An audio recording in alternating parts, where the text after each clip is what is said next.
Hello, good morning everyone, and welcome to the first show and tell of this next phase of product development of BoPS, the Back Office Planning System digital tool. My name is Tom Buttrick, and I'm the product owner for the tool here at Southwark Council. Colleagues from Unboxed, Michelle, Martin, Rianne, James will also be presenting this morning. Firstly, I'd like to thank you all for joining us today in the run-up to Christmas. I'd also like to thank those who've worked so hard on this project so far. The work already undertaken has put us in an exciting position as we now move to beta testing the tool with historic and live planning application data for lawful development certificates in the new year. Thank you also for all the fabulous partners who are working so hard on the project, and also the BoPS, and also for working on the BoPS sister project as well. That's the Reducing Invalid Planning Applications digital tool. And finally, thank you to colleagues at MHCLG for their continued support and guidance with this project. So to get us started, I'd like to hand over to Juliet Seymour, who is the Senior Responsible Officer for the BoPS project at Southwark Council, who would like to say a few words. Over to you, Juliet. Good morning. I'd just like to welcome everyone to the first show and tell of this phase. And I would just like to let you know that I'm always available if anyone has any questions or wants to discuss the project with me, or if anyone would like their director or manager to discuss the project and the idea of implementing this in a different council. My email is julietseymour, as set out on my name, and then it's @southwark.gov.uk. Thanks.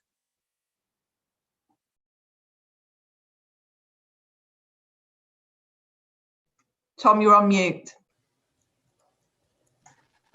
Thank you.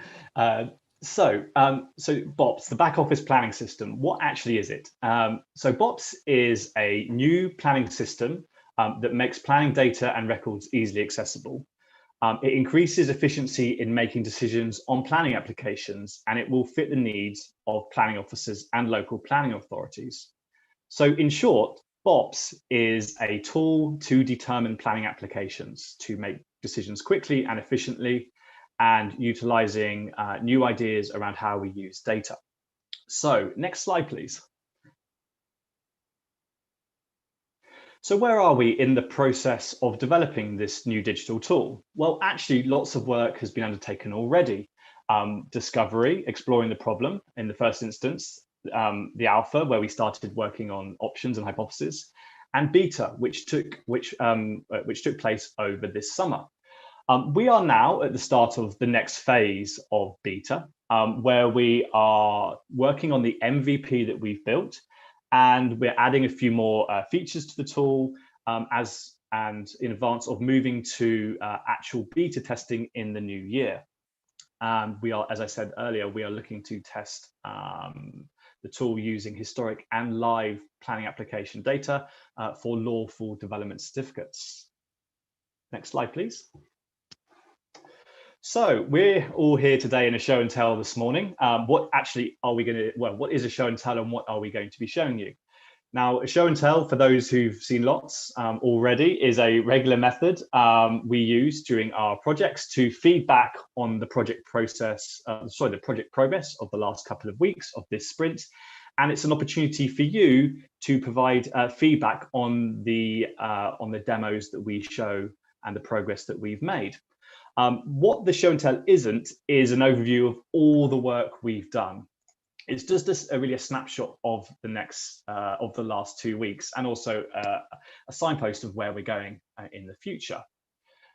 Next slide, please. So we're going to be presenting a number of demos to you this morning. I'm sure you'll have lots of questions.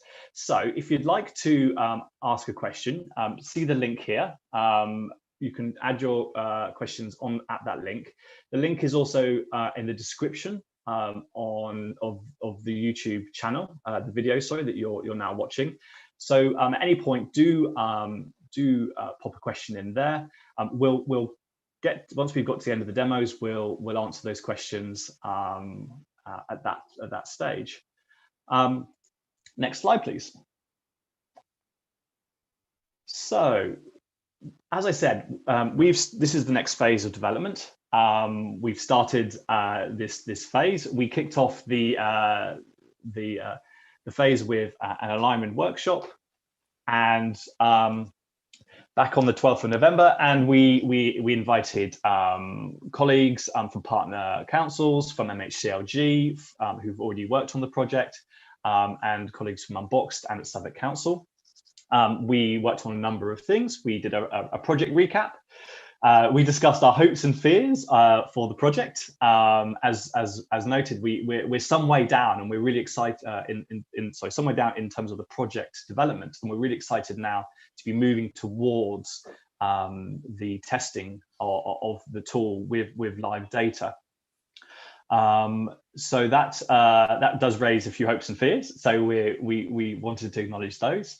And we also looked at a roadmap as well for this phase of development, as in setting out what we need to do in terms of digital development of the tool, wider work in terms of documentation and onboarding of the tool within partner councils who want to do the testing. And as it says in the slide here, we are looking to do live testing in early 2021 using lawful development certificates. Next slide, please. Michelle, can I hand over to you, please? I think that's me, actually, that one, Tom. Oh, apologies, Martin, over to you. Yeah, so one of the things we like to do in the alignment workshop is just declare any risks amongst the group, the stakeholders and the team. You can see the ones that are on our risk radar there, but just to summarize them, there's certainly a risk around delivering a partial service. So that defining that as, you know, we aim to deliver a complete what we call an MVP service, so a minimum viable product that will allow planning officers to manage permitted development or certificates of lawfulness, but that is only a part of the service that they deliver as a team. So there are risks around that. It will mean running systems in parallel, and also even within permitted development, it will be very pared down, simplified service. So there are risks there. We don't want to leave people with a partial service once they've committed to trying it in the real world. So there's future funding that's a bit of a risk. And there's also a big risk about integrating with council services, which we all know is very challenging given the range of systems used by planning authorities and local government generally. To mitigate some of those risks, we've talked about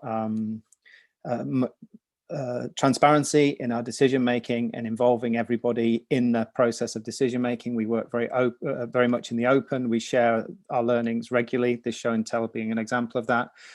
We've also opened up our backlog in Trello, which is an online kind of workflow management tool we use, so everybody can go and see what we're working on and what's in the backlog.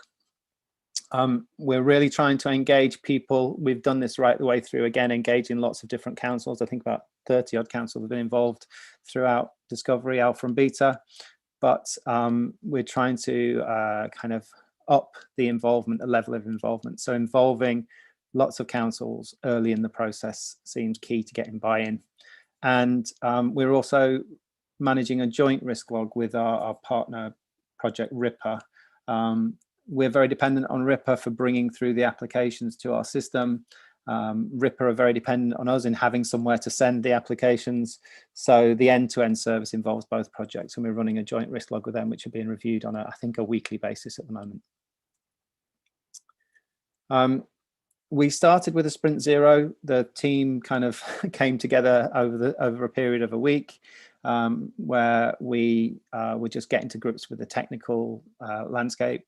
We have a new member of the team, James, as a technical lead, who's going to do a demo in a second. But we've now completed our first 2-week sprint, which is focused on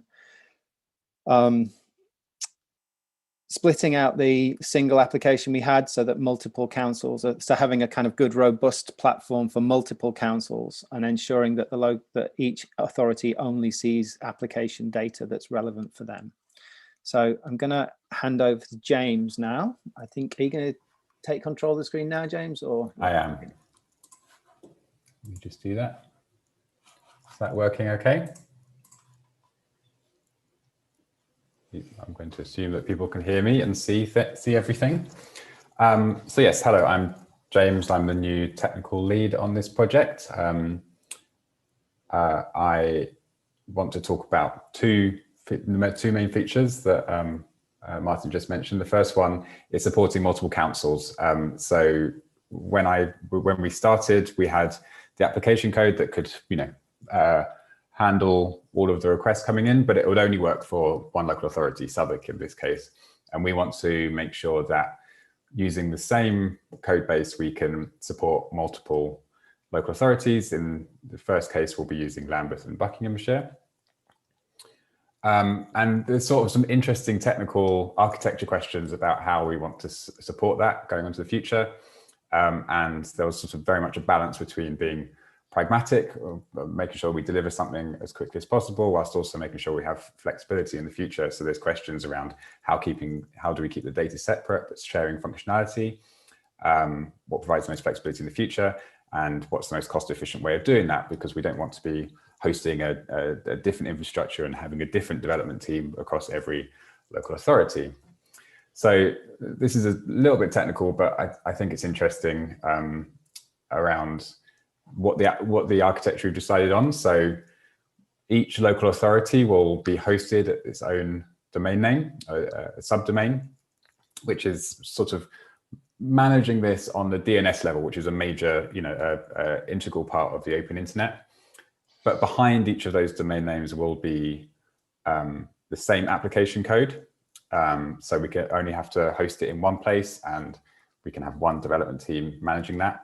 And then behind that, we'll have the data layer, which has the single data repository, but with Southwark and Lambeth's and Buckinghamshire's data stored separately within that. So I'm going to do a quick demo. Hope you can see that. So here you can see that I'm at Southwark here. And if I log in with my Southwark assessor example email address, we can see that we're here. And if we are going to look at one, I might not be able to find a demo one in time. No, but we can see that we have lots of planning applications in our Southwark repository or subdomain. So if I change that to Lambeth, you can see I'm no longer logged in. If I try and log in with my Southwark user, that won't work because it's all segregated. But if I log in with Lambeth, I am now logged in. I can only see the ones that are relevant to Lambeth. Click through there, see the details. And also you can see, because we'll have different local authorities, we'll have different information, for example, who the person is who legally signs each of these things, along with some other local authority related information. And I think that's everything to demo around that. So I'm going to keep the screen, but hand over the presenting to Rianne, who will talk about the API work we've been doing. Okay, so thanks, James. Also in this sprint, we did some work around our API because we wanted to be able to receive applications that were posted to us directly from Ripper, which Martin and James mentioned before. So the idea behind the work we did was to specify in exactly which format we expected the data, set a standard for this, and then open up access to our system behind authentication so that Ripper and anyone else can send us details if they're authorized to do so. And part of working with open API specifications is that we publish these so that the people who need to send us information know exactly how to present that. And to do that, we use a tool and a website called Swagger.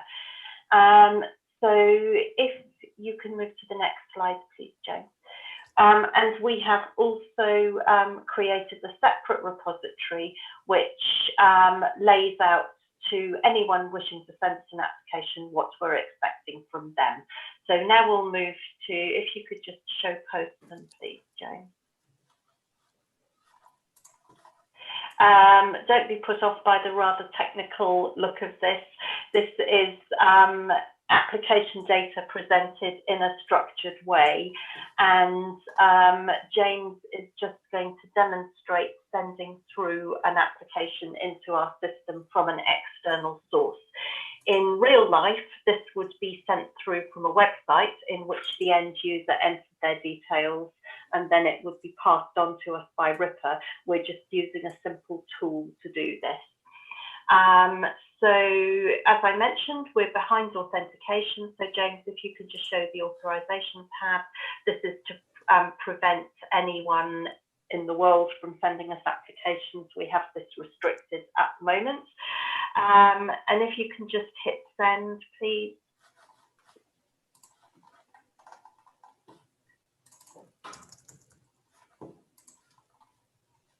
And you can now see that this ID has updated, and this enables the person who's sending through the application to be able to cross-reference it on their system. So now if we go back to BoPS preview and the application list, and we remember that it was number 53. So we can scroll down and actually have a look at this. And so that we can see that number 53 now exists.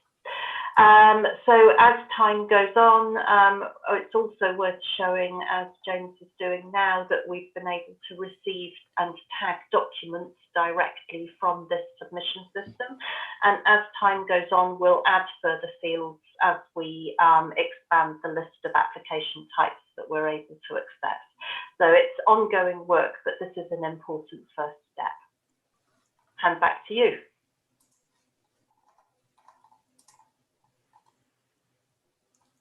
I think we're passing over to Martin now. Yeah. Thank you.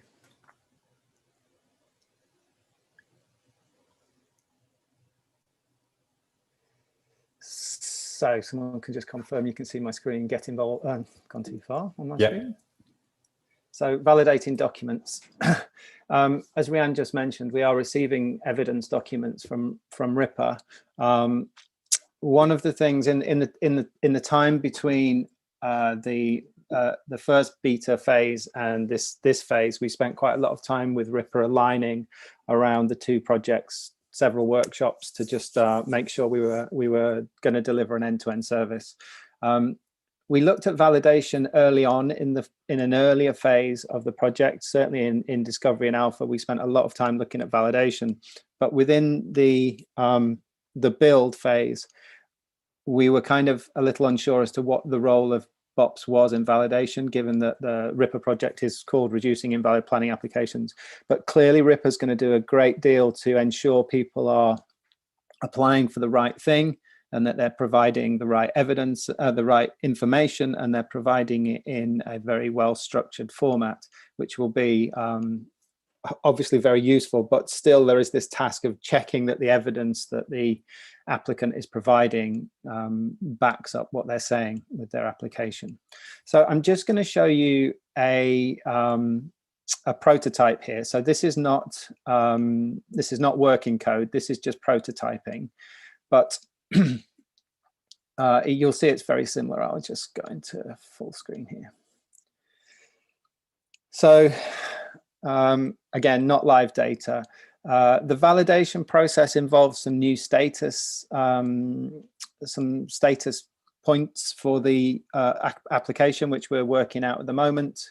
There's a point where either the application might be valid straight away, or it might need some changes to the documents, in which case the planning officer will request some amendments. But eventually it will be then validated in assessment. If I click on one of these, what that involves in real terms is there's a first stage before you start assessing. So assessing is the detail of the application that's come in, but the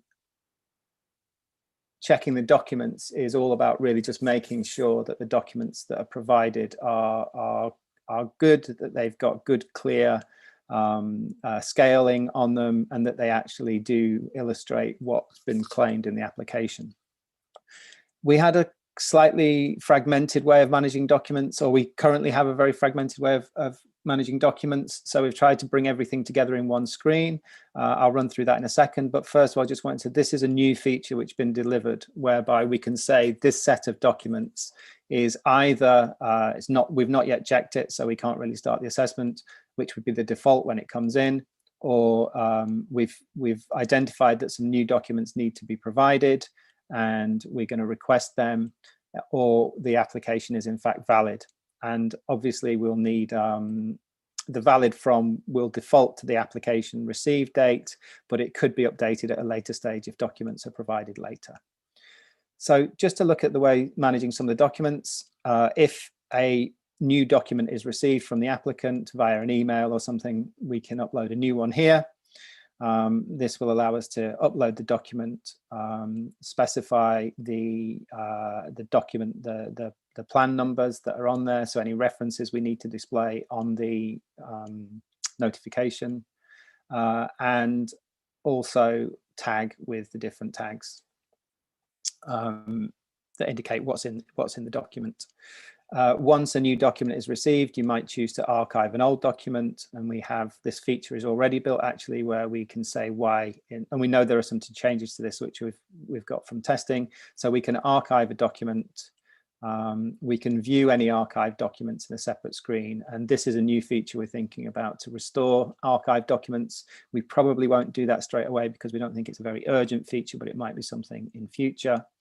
And finally, I guess I think that's about it from the application, the evidence validation. Anything else I need to check there?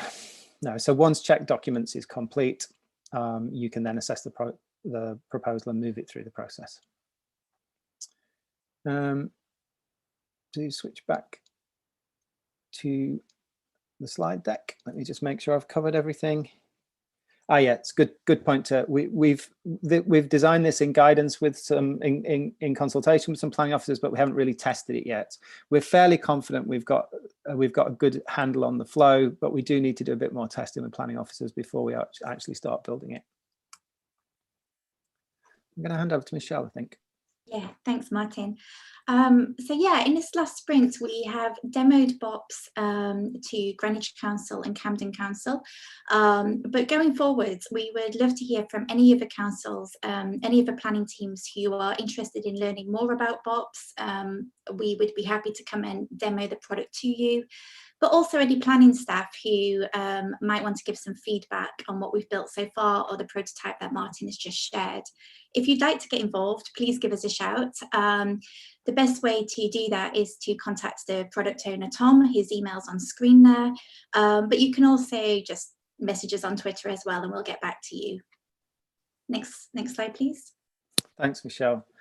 Just a quick overview of what we'll be doing next. We're doing our planning later on today, and we will obviously take any feedback that we get from you into account there. But essentially, the things that are on the list are we've got to do a bit of work around the defining a test plan and different scenarios for planning officers to actually test the application, which we'll be working on in the next 2 weeks.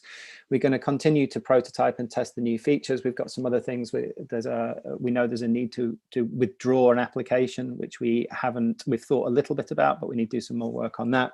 We'll also be receiving payment references which haven't been integrated yet.